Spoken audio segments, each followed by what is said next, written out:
Syukur kepada Allah.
Bacaan dari surat pertama Rasul Paulus kepada jemaat di Korintus.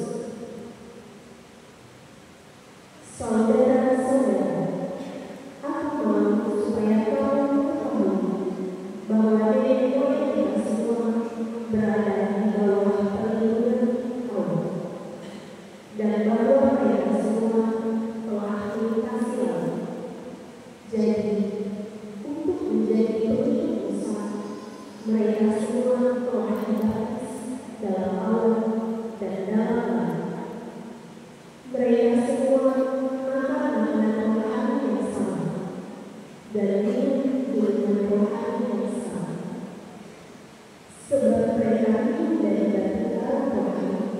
yang mengikuti mereka, dan dalam cara itu ialah Kristus. Tetapi sungguh demikian, Allah tidak berkenan kepada sebagian terbesar dari mereka, maka mereka ditewaskan di padang gurun. Semua itu telah terjadi sebagai contoh bagi kita, maksudnya untuk memperingatkan kita supaya kita jangan memikirkan hal-hal yang jahat seperti yang telah mereka perbuat. Demikian pula, janganlah bersungguh-sungguh seperti yang dilakukan oleh beberapa orang dari mereka, sehingga mereka dibinasakan oleh malaikat Allah. Semua itu telah membuat mereka sebagai contoh bagi kita. Semua itu dituliskan untuk menjadi peringatan bagi kita yang hidup pada akhir zaman yang ini telah tiba. Sebab itu, siapa yang berkata bahwa dirinya belum berdiri, hati-hatilah supaya jangan jatuh. Demikianlah sabda Tuhan. Syukur kepada Allah.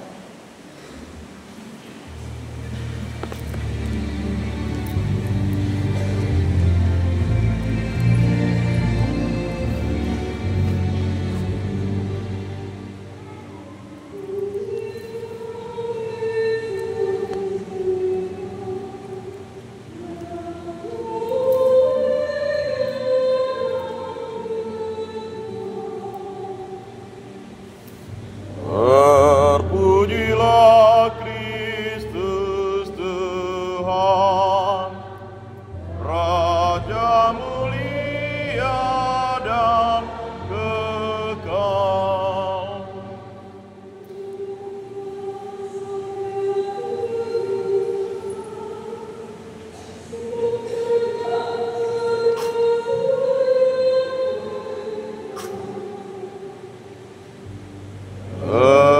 Terpujilah Kristus Tuhan, Raja mulia dan kekal.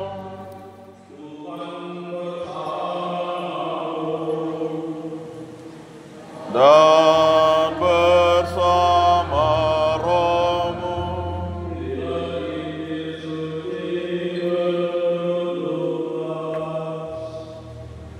dimuliakanlah Tuhan.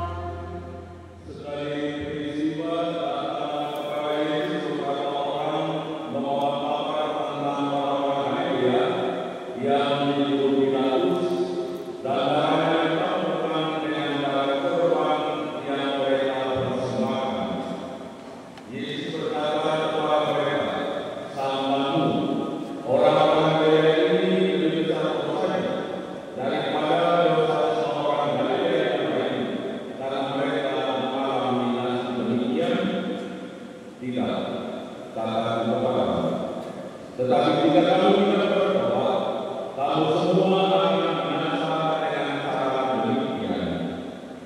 Atau sama kamu ke-18 orang yang mati ditimpa masyarakat Siloam lebih besar kesalahannya daripada semua orang lain yang diam di Yerusalem? Tidak, kataku kepadamu. Tetapi jika kamu tidak bertobat, kamu semua akan dengan cara demikian. Kemudian Yesus menyampaikan perumpamaan ini. Seorang mempunyai pohon ara yang ditanam di kebun anggurnya, dan dia datang mencari buah pada pohon itu, tetapi dia tidak menemukannya. Lalu dia berkata kepada pengurus kebun anggur itu, "Lihatlah, sudah 3 tahun aku datang mencari buah pada pohon ara ini, namun tidak pernah menemukannya. Tebanglah pohon ini. Untuk apa dia hidup di tanah ini dengan sia-sia?"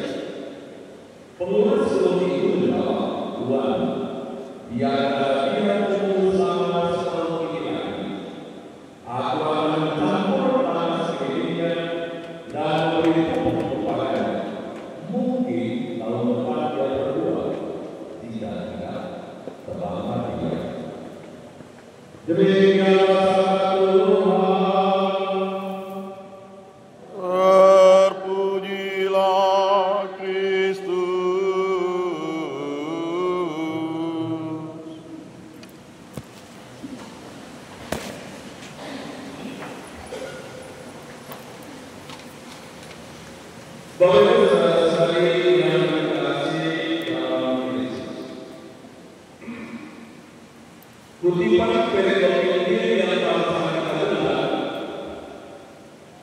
menampilkan dua peristiwa tragis. Peristiwa pertama adalah para orang-orang Galilea yang ditaklukkan Pilatus dengan cara kurban dan persembahyan. Hal kedua, 18 orang yang ditimpa oleh menara di kota Siloam. Peristiwa itu menyadarkan orang akan situasi hidup yang mereka alami. Peristiwa tragis itu kerap kali dikaitkan dengan dosa dan kesalahan. Maka peristiwa itu merupakan pembalasan atas dosa dan kesalahan. Yesus tidak membahas pembahasan akibat dari dosa dan kesalahan para manusia, tapi Yesus mengingatkan mereka untuk bertobat. Dengan tegas dan tegas disatakan bahwa jika kamu tidak bertobat, kamu semua akan binasa dengan cara demikian. Dalam perjalanan lama memang segala peristiwa yang menimpa manusia selalu dihubungkan dengan dosa dan kesalahan. Maka peristiwa itu merupakan sebuah pembalasan dari atas dosa dan kesalahan. Tetapi Yesus sendiri menekankan bahwa Allah tidak pernah membalas kepada setiap orang yang melakukan kesalahan, tetapi Allah menunjukkan kepada mereka dalam pemahaman dalam berdoa. Maka dengan kata Yesus ini mengajak mereka untuk segera memperbaharui diri mereka, segera memulih kembali persiapan kehidupan mereka, dan mengambil langkah konkret untuk berdoa. Maka dari ini Yesus sedang mengatakan kepada mereka juga kepada kita untuk tidak boleh menunda-nunda orang lain. Karena beberapa kali kita masih berpikir bahwa masih ada waktu di dalam kehidupan kita, masih ada peluang untuk bisa berubah. Kenapa harus sekarang? Manusia yang tahu bahwa hidup ini penuh dengan ketidakpastian. Dari setiap perbuatan manusia dilakukan, bukan ditunda sampai saat kita mati. Ini dikatakan mumpung masih ada waktu.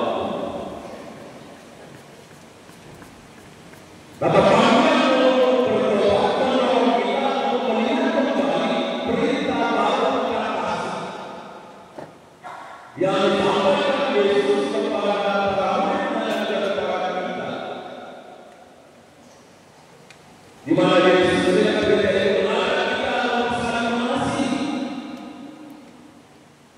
dan mengajak kita untuk saling membantu. Karena Yesus sendiri telah memberikan kasih yang total kepada kita melalui pemberian diri yang terkait. Maka perintah untuk saling mengasihi juga tidak hanya dialamatkan kepada orang-orang yang mengasihi kita, orang-orang yang pernah berbuat baik kepada kita, tetapi justru perintah ini lebih ditujukan kepada orang-orang yang pernah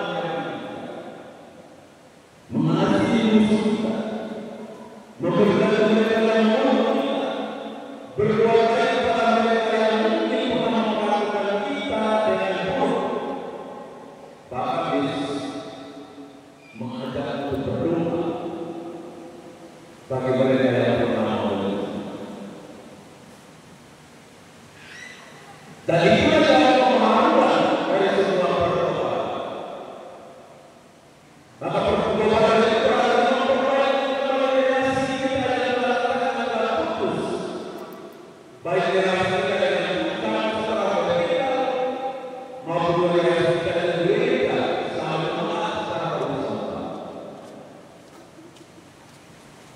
Dan yang sebenarnya bahwa relasi vertikal dan alam bisa diperbaiki kalau kita berlaku memperbaiki relasi horizontal dan sesama manusia.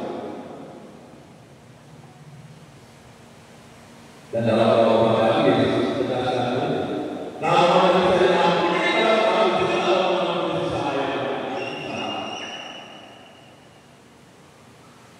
Maka untuk mendapatkan pengampunan, mendapatkan belas kasihan dan Allah Taala dalam memperbaiki relasi kita yang telah putus dengan sesama dan hidup selalu di dalam kasih. Maka dari saya mau bertobat berarti memandang Tuhan yang ada di dalam sana dan memandang Yesus yang menderita dan mati untuk menyelamatkan kita. Yesus mengasihi kita lebih dahulu, maka Dia juga mengajak kita untuk saling mengasihi satu sama lain. Karena di dalam kasih Tuhan memungkinkan hidup kita bisa melanjutkan Tuhan, memungkinkan ada suasana damai dan sukacita di dalam kehidupan, dan memungkinkan kita untuk merasakan dan mengalami kehadiran Tuhan di dalam kehidupan kita setiap hari. Dan mengasihi orang lain adalah buah dari sebuah pertolongan. Bapak Ibu saudara-saudara yang terkasih, hal kedua yang Yesus tekankan dalam hari ini ialah bahwa hidup kita selalu menghasilkan buah. Tentu buah-buah yang baik, bukan buah-buah yang jahat. Seperti bahwa kisah ini hari ini kita semua diberi kesempatan dan karunia oleh Tuhan untuk bertumbuh berkembang dalam iman. Tuhan kita dengan sabar menunggu kita untuk menghasilkan buah-buah yang baik di dalam kehidupan kita.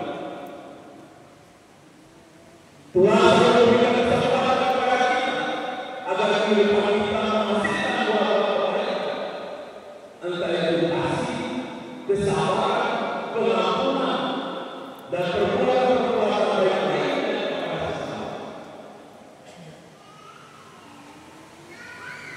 Maka jika hidup kita yang hanya singkat di dunia ini, hanya penuh dengan kesia-siaan, maka kita seperti pohon ara yang tidak berguna. Tuhan memberikan kita kesempatan untuk bertobat dan menghasilkan buah-buah baik dalam hidup. Maka pertolongan sejati itu bukan hanya menyesali dosa-dosa kita atau menjauhkan diri kita dari dosa-dosa saudara kita, tapi lebih mendekatkan diri kepada Tuhan.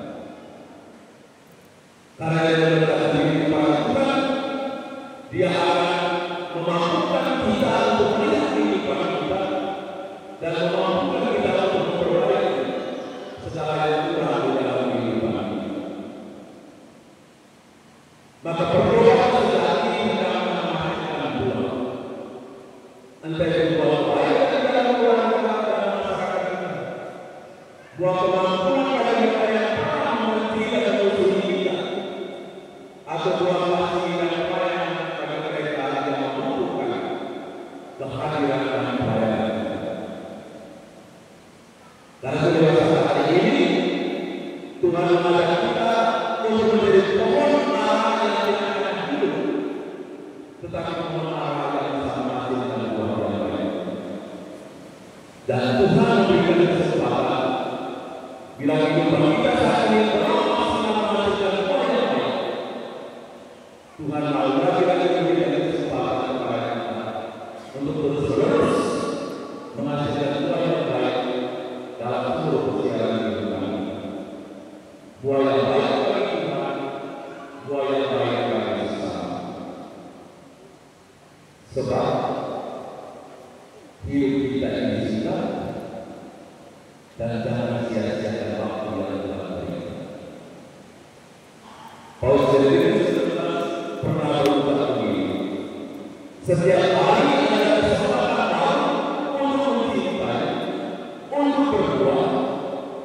berani kepada Tuhan.